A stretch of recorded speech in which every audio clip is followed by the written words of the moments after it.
Good morning student. आज के video lecture में हम अभिक्रिया दरों के सिद्धांत, थ्योरी ऑफ रिएक्शन रेट के बारे में चर्चा करेंगे। अभिक्रिया दरों के या रिएक्शन रेट के दो मुख्य सिद्धांत हैं। इसमें पहला सिद्धांत है टक्कर सिद्धांत, कोलिजन थ्योरी, और दूसरा सिद्धांत है संक्रमण अवस्था सिद्धांत, ट्रांजिशन स्टेट थ्योरी। तो रिएक्शन रेट की व्याख्या करने के लिए दो मुख्य सिद्धांत है, टक्कर सिद्धांत और संक्रमण अवस्था सिद्धांत। सबसे पहले बात करते हैं अपन टक्कर सिद्धांत या कोलिजन थ्योरी की। इस सिद्धांत के अनुसार रासायनिक अभिक्रिया तभी संभव है जब अभिकारक अणुओं के मध्य आपस में टक्कर हो। अभिकारक अणुओं के मध्य टक्कर हो। जो टक्कर सिद्धांत है या कोलिजन थ्योरी ये कहता है कि अभिक्रिया तभी संभव होगी जब अभिकारक अणु आपस में टकराए, उनके मध्य टक्कर हो। तो सबसे पहली कंडीशन है इस सिद्धांत के अनुसार कि अभिक्रिया तभी संभव होगी जब अणु के मध्य क्या होनी चाहिए, टक्कर होनी चाहिए। दूसरी बात, जो टकराने वाले अणु है उन अणुओं का सक्रियण होना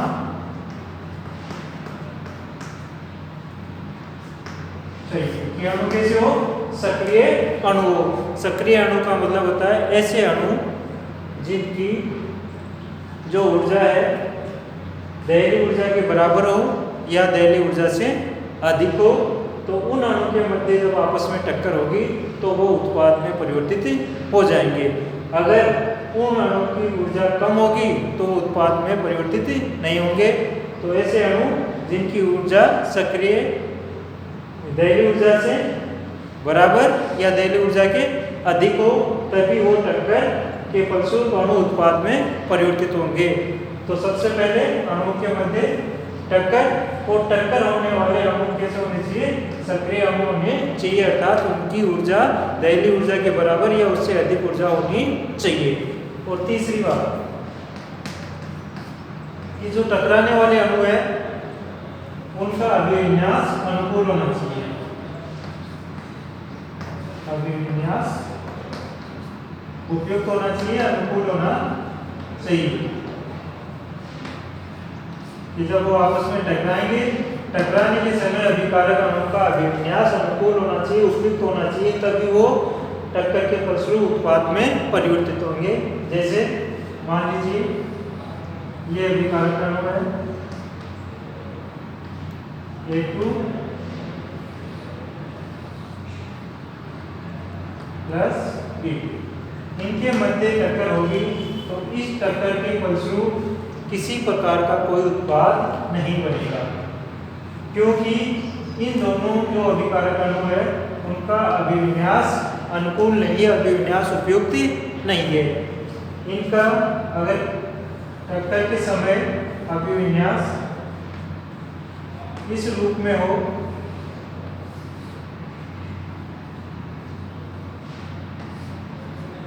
तो आसानी से उत्पाद में ये परिवर्तित हो जाएगा, उत्पाद बन जाएगा। तो देखिए अभिविन्यास, टक्कर के समय अभिविन्यास भी अनुकूल होना चाहिए, उपयुक्त होना चाहिए, तभी उत्पाद बनेंगे। जैसे इस स्थिति में अगर टक्कर होगी तो किसी प्रकार का कोई उत्पाद नहीं बनेगा। और अभिकारक अणु का अभिविन्यास अगर इस प्रकार का होगा तो इस समय इनके मध्य जो टक्कर होगी उसके फलस्वरूप उत्पाद बन जाएगा। तो जो टक्कर सिद्धांत है, कोलिजन थ्योरी है, वो तीन मुख्य बातों पर आधारित है। या ये सिद्धांत ये कहता है कि इस सिद्धांत के अनुसार अभिक्रिया तभी संभव होगी, तभी उत्पाद बनेगा जब सबसे पहले अभिकारक अणु के मध्य टक्कर होनी चाहिए, उनके मध्य टक्कर होनी चाहिए। और दूसरी बात, टकराने वाले जो अणु है वो अणु कैसे होने चाहिए? सक्रिय अणु होने चाहिए। उनके पास दैनिक ऊर्जा के बराबर या दैनिक ऊर्जा से अधिक ऊर्जा होनी चाहिए। और तीसरी बात कि टकराते समय जो अभिकारक अणु है उनका अभिविन्यास उपयुक्त होना चाहिए, अनुकूल होना चाहिए, तभी वो उत्पाद में परिवर्तित होंगे। तो टक्कर सिद्धांत मुख्यतः इन 3 मुख्य बातों पर आधारित है कि सबसे पहले अभिकारक अणु के मध्य टक्कर होनी चाहिए, टक्कर आने वाले अणु सक्रिय अणु होने चाहिए और टक्कर के समय अभिकारक अणु का अभिविन्यास उपयुक्त होना चाहिए, तभी अभिक्रिया संभव है।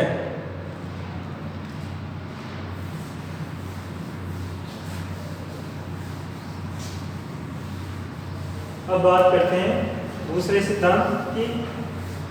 दूसरा सिद्धांत है संकर्ण अवस्था सिद्धांत, ट्रांजिशन स्टेट थ्योरी। इस सिद्धांत का विकास एरिन एवं एच पोलियनी ने किया था।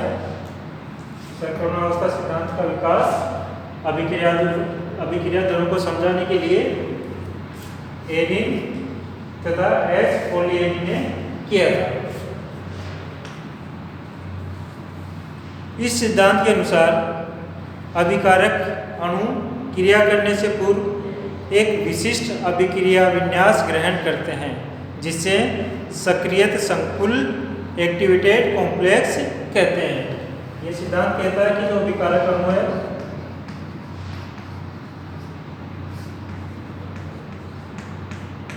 अभिकारक अणु क्रिया करने से पूर्व एक विशिष्ट अभिविन्यास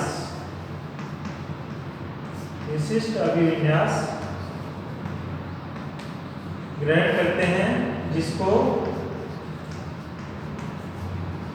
सक्रिय संकुल एक्टिवेटेड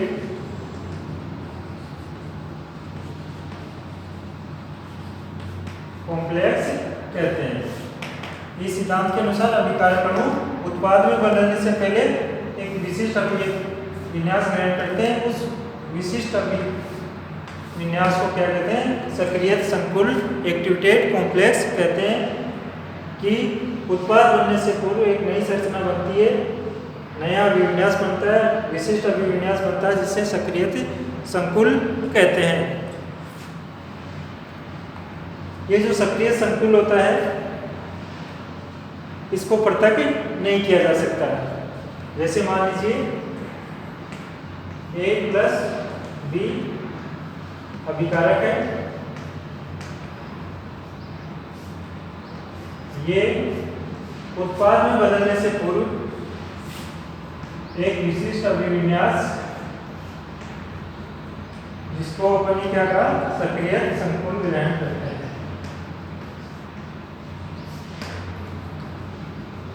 संकुल का निर्माण करते हैं और ये सक्रिय संकुल आगे विघटित होकर उत्पाद में परिवर्तित होता है। तो अभिकारक आपस में एक विशिष्ट अभिविन्यास ग्रहण करते हैं, जिसको सक्रिय संकुल कहते हैं।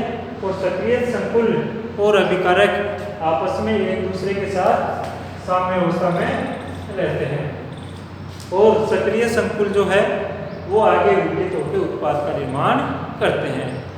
तो इस प्रकार इस सिद्धांत के अनुसार अभिकारक अणु उत्पाद में बदलने से पूर्व एक विशिष्ट अभिविन्यास ग्रहण करते हैं, जिसको सक्रिय संकुल कहते हैं। और सक्रिय संकुल आगे विघटित होकर उत्पाद का निर्माण करते हैं।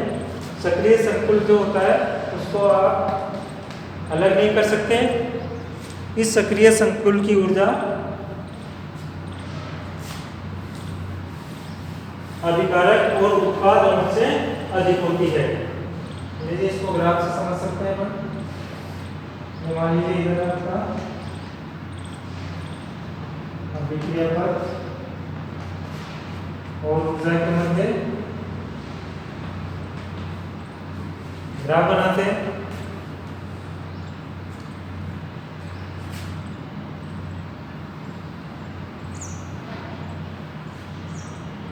तो ये अभिकारक अणु की ऊर्जा है,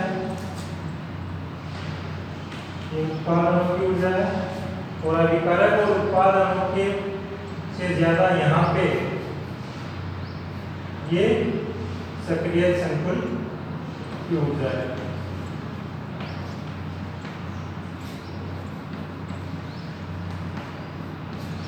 तो सक्रिय संकुल की ऊर्जा अभिकारक अणु और उत्पाद अणु से अधिक होती है। इसको अपन इस ग्राफ द्वारा आसानी से समझ सकते हैं। ये अभिकारक अणु की ऊर्जा इसे यहाँ है, उत्पाद की अणु ऊर्जा यहाँ पे, और सक्रिय संकुल की ऊर्जा इतनी है। तो सक्रिय संकुल की ऊर्जा अभिकारक अणु और उत्पाद अणु से अधिक होती है। तो अभिकारक अणु सबसे पहले सक्रिय संकुल का निर्माण करते हैं, जिसकी ऊर्जा अभिकारक अणु से ज्यादा होती है। ये सक्रिय जो संकुल है वो आप फिर विघटित होकर उत्पाद का निर्माण कर सकते हैं। तो ये ग्राफ द्वारा भी समझ सकते हैं, और यहाँ से भी इस अभिक्रिया द्वारा भी समझाया जा सकता है कि अभिकारक अणु सबसे पहले सक्रिय संकुल का निर्माण करेंगे, और सक्रिय संकुल फिर आगे विघटित होकर उत्पाद का निर्माण करेगा।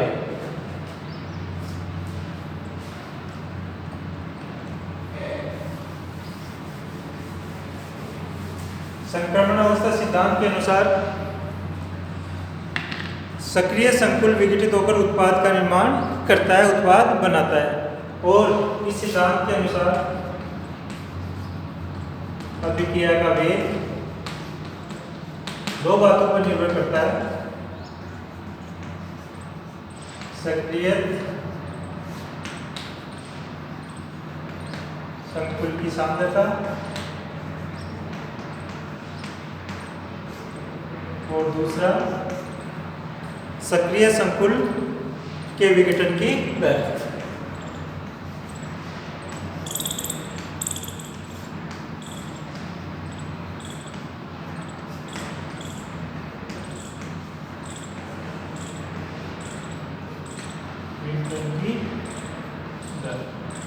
संक्रमण अवस्था सिद्धांत के अनुसार अभिक्रिया का जो वेग होगा वो दो बातों पर निर्भर करेगा कि सक्रिय संकुल की सांद्रता कितनी है, उस पर निर्भर करेगा। और जो सक्रिय संकुल बना उसके विघटन की दर क्या है।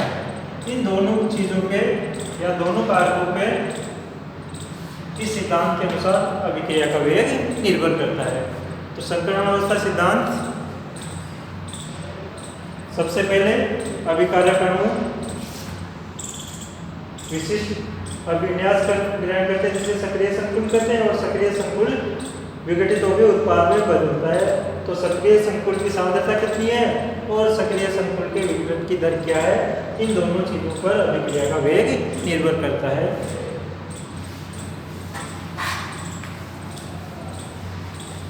जैसे मान लीजिए इसको एक उदाहरण के तौर पर समझ सकते हैं अपन।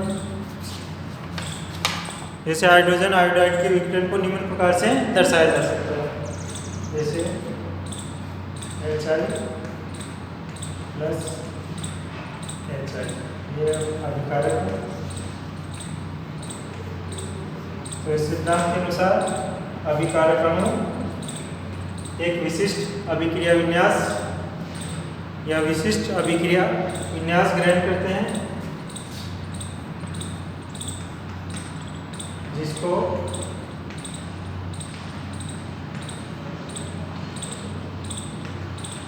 सक्रिय संकुल कहते हैं।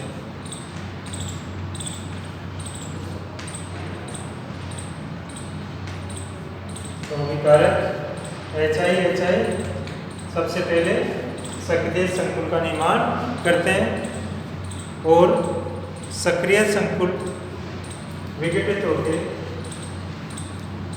उत्पाद का निर्माण करते हैं। ये उत्पाद है H2 प्लस I2।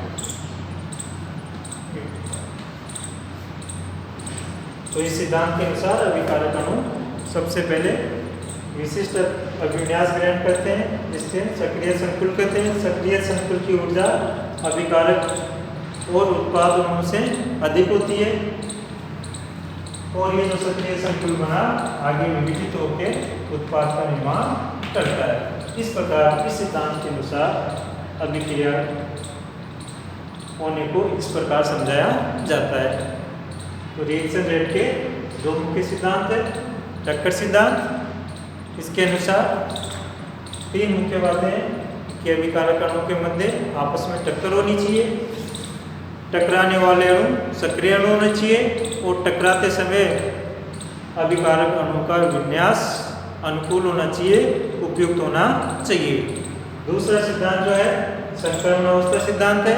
इस सिद्धांत के अनुसार अभिकारक अणु पहले विशिष्ट अभिविन्यास ग्रहण करते हैं, उस विशिष्ट अभिविन्यास को सक्रिय संकुल कहते हैं और सक्रिय संकुल विघटित होकर उत्पाद का निर्माण करते हैं।